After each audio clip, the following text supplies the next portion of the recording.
السلام على الحسين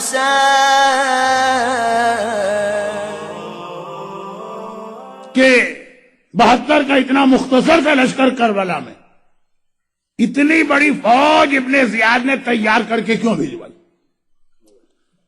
ایک تو یہ تھا کہ بہت سارے لوگ تو خود سے پہنچ گئے جب ان کو پتا چلا کہ اس جنگ میں حصہ لینے والے کو بھاری انعامات ملیں گے، لیکن جو پراپر فوج ابن زیاد نے بھیجوائی وہ بھی کم سے کم 30,000 کی رپورٹنگ، کم سے کم اس زمانے کی پاپولیشن دیکھیے گا۔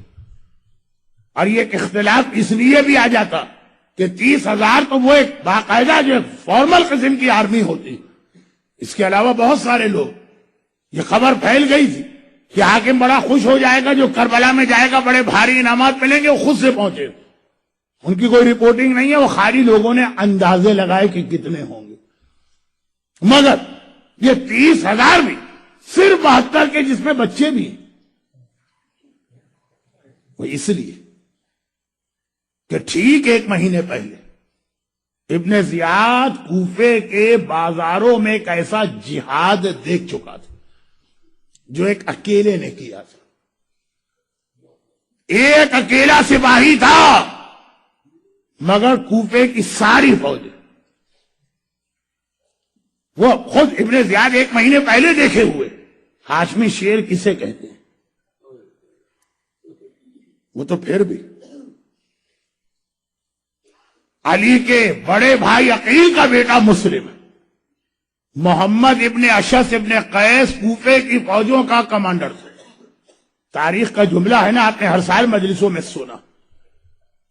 پہلے ابن زیاد نے 200 یا 500 سواروں کے بھجوائے، کہا کہ اسے گرفتار کرو، اور ہر تھوڑی دیر کے بعد اس کی جانب سے ایمرجنسی کال آ رہی ہے کہ اور سپاہی اور سپاہی اور سپاہی۔ پوری کوفے کی ساری آرمی ختم ہو گئی، ابن زیاد بھی چکرا گیا، ایک اکیلا آدمی۔ چنانچہ اس نے محمد ابن اشعث ابن قیس، یہ بھی بڑا عجیب خاندان، اس کا باپ اشعث ابن قیس ساری زندگی مولا کا دشمن رہا، اس کی بہن جودہ ابن اشعث ابن قیس حسن مجتبیٰ کو زہر دینے والی خاتون، اور خود یہ۔ تو اس کا ایک بے اختیار اس کی زبان پہ ایک جملہ آ گیا۔ ابن زیاد کہتا کتنے سپاہی چاہیے؟ میں نے ایک آدمی کو گرفتار کرنے کے لیے کہا۔ تو جواب یہی تو تھا نا محمد کہ اے ابن زیاد، تو نے کوفے کے کسی بنیے یا بقال کی گرفتاری کی بات نہیں کی ہے، ایک ہاشمی شہزادے کو گرفتار کرنے کی بات کی ہے۔ اگر ساری اسلامی دنیا کی فوج بھی اسے گرفتار کر لے تب بھی غنیمت سمجھنا۔ اور حقیقت یہ ہے کہ کوفے کی ساری فوج پہنچ گئی، مگر مسلم پھر بھی گرفتار نہ ہوئے۔ وہ تو اگر دھوکہ دے کر اور ایک گڑھا کھود کر اور اس جانب لے جا کے مسلم کو گرفتار نہ کیا جاتا تو کوفے کی ساری فوجیں آنے کے بعد بھی گرفتاری ممکن نہ تھی۔ جس ابن زیاد نے 25 دن پہلے یہ منظر دیکھا کہ عقیل کا بیٹا اتنا بہادر ہے، تو جب یہ سوچتا ہوگا کہ جب عقیل کے بیٹے کی یہ کیفیت ہے تو حیدر کرار علی کے بیٹے عباس کی کیا کیفیت ہوگی۔ مسلم ابن عقیل کے حوالے سے آپ 9 ذی الحجہ کی مجلس میں تفصیلی مسائل سن چکے ہیں، لیکن ایام ازا میں بھی شہداء میں سب سے پہلے مسلم کا بیان اس لیے ہوتا ہے کہ آقا حسین نے مسلم کو اپنا سفیر بنایا۔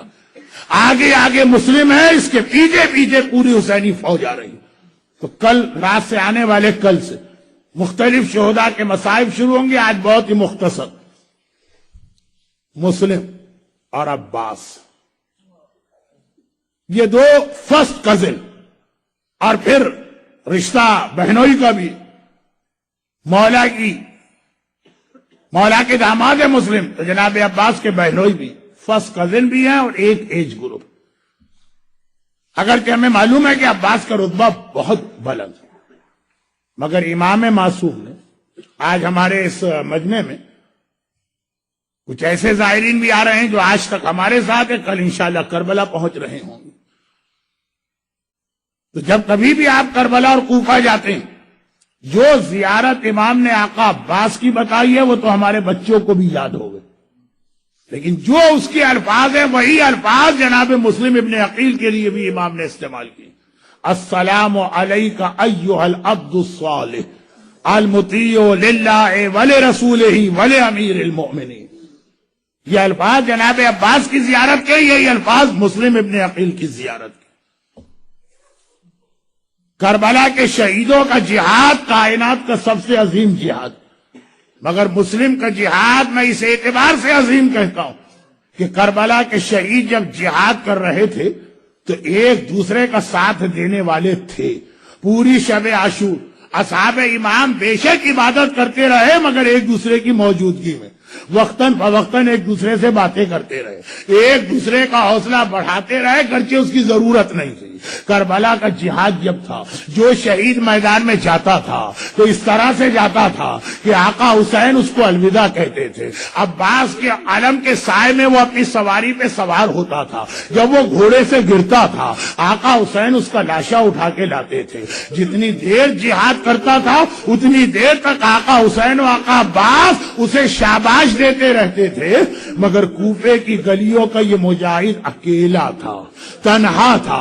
ساری رات اس نے بھی عبادت میں گزاری، مگر یہ تنہائی کی عبادت تھی۔ جب یہ جہاد کے لیے روانہ ہوا، نہ کوئی گھوڑے پہ سوار کرانے والا ہے، نہ کوئی شاباش کہنے والا ہے۔ جب گرفتار ہوا تو اس وقت بھی کوئی نہیں جو آ کے مسلم کو جیسے حسین اور شہید کے سرانے پہنچے۔ مسلم کا جہاد اس لیے بھی عجیب ہے کہ کوفے کے کربلا کے جتنے مجاہد ہیں جب جہاد کرتے ہیں تو مقابلہ فقط تیر اور تلوار سے ہے جو میدان جنگ کے ہتھیار ہیں، مگر مسلم جب کوفے کی گلیوں اور بازاروں میں جہاد کر رہے ہیں تو تیر بھی پھینکے جا رہے، تلواریں بھی چلائی جا رہے، برچھیاں اور نیزے بھی استعمال ہو رہے، ساتھ میں مکانات کی چھت پہ کھڑی ہوئی عورتیں کوئی پتھر برسا رہی ہے اور کوئی گرم گرم پانی اور جلتی ہوئی آگ بھی پھینک رہی ہے۔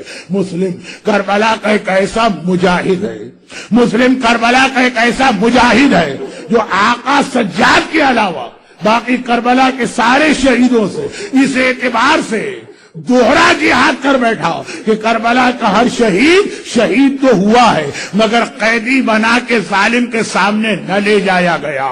ہائے مسلم، شہادت بھی ملی ہے اور ہائے مسلم پہلے ظالم کے سامنے گرفتار کر کے بھی لے جائے گئے۔ مسلم کا جہاد اس وقت سے شروع ہوا جب مسلم نے ایک بڑا عجیب جملہ کہا۔ طوعا کے گھر میں اس ہاشمی شہزادے نے رات گزاری ہے۔ مومنہ ماں کا کتنا ظالم اور دشمن اہل بیت بیٹا ابن زیاد کو اطلاع دی، جیسے ہی فوجی آنے لگی مسلم ایک بار طوعا کے گھر سے تلوار لے کے باہر نکلنے لگے۔ طوعا نے ایک جملہ کہا، شہزادی آپ باہر نہ جائیے، یہاں پھر بھی آپ گھر میں ہیں، محفوظ ہیں، تین طرف سے دیواریں آپ کو بچا رہی ہیں، یہاں بیٹھ کے جہاد کریں، آپ کا جہاد زیادہ دیر تک ہوگا، کھلے میں آپ جائیں گے تو ہر طرف سے آپ پہ حملہ ہوگا۔ ہاشمی شہزادہ ہے، حیدر کرار کا داماد ہے، ایک مرتبہ کہتا ہے لیکن طوعا مجھے ڈر ہے کہ میری وجہ سے یہ بے حیا فوج تیرے گھر میں داخل نہ ہو جائے اور تیری بے پردگی نہ ہو جائے۔ اے مسلم، آج ایک ضعیفہ اور مومنہ کے پردے کا اتنا خیال، ارے ایک بار شام غریبہ کربلا میں آ کے دیکھیے، یہ رسول کی بیٹی زینب ہے، وہ حسین کی بیٹی سکینہ ہے، اور کس طرح یہ فوج بے حیا خیموں میں داخل ہوئی۔ مسلم کا جہاد شروع ہوا، بڑا عجیب جہاد جس کا اختتام دھوکے سے گرفتار کیا گیا، دربار ابن زیاد میں لے جائے گئے۔ دربار ابن زیاد میں مسلم پہنچے تو ایک راوی نے بڑا عجیب جملہ نقل کیا۔ کئی سال بعد مدینے میں آقا سجاد کی خدمت میں ایک آدمی آتا، کہا مولا میں کوفے کا رہنے والا ہوں، اس دن بھی دربار میں تھا جس دن مسلم گرفتار کر کے لائے گئے تھے، اور اس دن بھی دربار میں تھا جس دن آپ گرفتار کر کے لائے گئے۔ مولا یقیناً مسلم بہت بہادر ہیں، آپ کے چچا ہیں، مگر ہیں تو غیر معصوم، آپ تو امام معصوم ہیں، پھر اتنا فرق کیوں ہو گیا کہ مسلم گرفتار بے شک تھے، زخمی بے شک تھے، مگر سینہ تان کے آئے تھے، کمر بالکل سیدھی تھی، ابن زیاد کی آنکھوں میں آنکھیں ڈال کے بات کر رہے تھے۔ لیکن مولا جس دن آپ آئے تو کمر جھکی ہوئی ہے, سینہ سکڑا ہوا ہے, نگاہیں زمین پر ہے. ہائے میرا امام سجاد, ایک بار فریاد کی, اے شخص تو نے میرے کلیجے میں برچھی اتار دی ہے. تو نے یہ تو دیکھ لیا کہ میرا چچا سینہ تان کیا گا, نگاہوں میں آنکھوں میں آنکھیں ڈال کے بات کر رہا, مگر یہ نہ دیکھا میرا چچا اکیلا آیا تھا, میرا چچا تنہا آیا تھا. لیکن ہائے جب میں دربار پہنچا, محمد کی نواسیاں میری مائیں اور بہنیں کس طرح بے مقنع چادر کے میرے ساتھ لائے گئے. پر عزاداروں, پھر مسلم نے ایک عجیب سنت اسلام میں قائم کی ہے جو قیامت تک چلتی رہتی ہے, اور وہ کہ جب دارالامارہ کی چھت پہ لے جائے گئے, ابن زیاد نے کہا جلاد ان کی گردن اڑا دے. دارالامارہ کی چھت پہ مسلم کو لے جایا گیا. مسلم نے چاروں طرف دیکھا, ہائے میرا آقا مجھ سے دور ہے, الوداعی سلام کروں تو کیسے کروں. وہیں محل کی چھت پہ کھڑے کھڑے راہ کوفے کا رخ کیا, آواز دی السلام علیکم یا ابا عبداللہ. آقا اپنی جگہ سے کھڑے ہوئے اور پلٹ کے کوفے کو دیکھا, وعلیک السلام یا اخی, بھائی مسلم تم بھی میرا سلام قبول کرو. مسلم نے بتا دیا, اے مومن اگر آقا تک پہنچنا کبھی مشکل ہو, جہاں بیٹھے ہو وہیں سے آقا کو سلام کرو, یہ سنت مسلم بن کے سلام وہاں تک پہنچے گا. مگر آخری دو چھوٹی سی روایتیں, جلاد کی تلوار تو چلی, مسلم کا سر و بدن ایک دوسرے سے جدا ہوا, اور ادھر راستے میں حسینی قافلہ راستے میں ہے. کئی دنوں سے کوفے کا راستہ بند ہے, کوفے سے کوئی مسافر نہیں آ رہا. سب سے زیادہ بے چین عباس ہے. ایک مرتبہ عباس نے دیکھا آج کئی دنوں بعد کوفے کے راستے سے کوئی مسافر آ رہے. ہاتھ جوڑی, مولا اجازت ہو انہیں بلا کے اپنے بھائی مسلم کی حالت دریافت کر لوں. حسین کو تو معلوم ہے مگر قافلے کو اطلاع دینا ہے کہ عباس بلا کے لاؤ. مسافر لائے گئے. عباس نے تڑپ کے کہا, کوفے کے آنے والوں کیا تمہیں کچھ پتا ہے میرا بھائی مسلم کس حالت میں ہے؟ وہ کوفے گیا تھا, کوئی خبر نہیں آئی. مسافروں نے سر جھکا لیے. کہا آقا جب ہم کوفے سے نکلے تھے تو 3 دن گزر گئے تھے, کٹا ہوا سر دارالامارہ پہ لٹک رہا تھا, بے سر کا لاشا کوفے کی گلیوں اور بازاروں میں گھسیٹا جا رہا تھا. مگر نہیں, حق ادا نہ ہوگا مسلم کا اگر مسلم کے پورے سلام کو بیان نہ کروں. دارالامارہ کی چھت سے آقا کو سلام کیا, مگر 11 محرم کا قافلہ شہر کوفہ میں داخل ہو رہا ہے. ایک بار زینب سر جھکائے بیٹھی ہے, سلام سنا, کوئی میرے بھائی کو سلام کر رہا, السلام علیکم یا ابا عبداللہ. زینب گھبرا گئی, السلام علیکم یا ابن رسول اللہ. زینب پریشان ہو گئی, یہ دشمنوں کے شہر میں میرے بھائی کو سلام کون کر رہا. دائیں دیکھا بائیں دیکھا, کوئی نظر نہ آیا. دوبارہ ایک آواز آئی, اب زینب کو سلام کیا, السلام علیکی یا بنت رسول اللہ, اے رسول کی بیٹی میرا سلام لیجئے.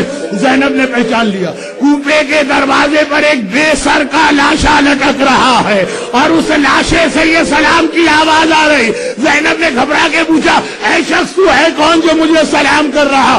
جواب آیا, شہزادی آپ نے اپنے بھائی مسلم کو نہ پہچانا. ارے میں آپ کا سفیر 1 مہینے سے یا آپ کا انتظار کر. السلام على الحسين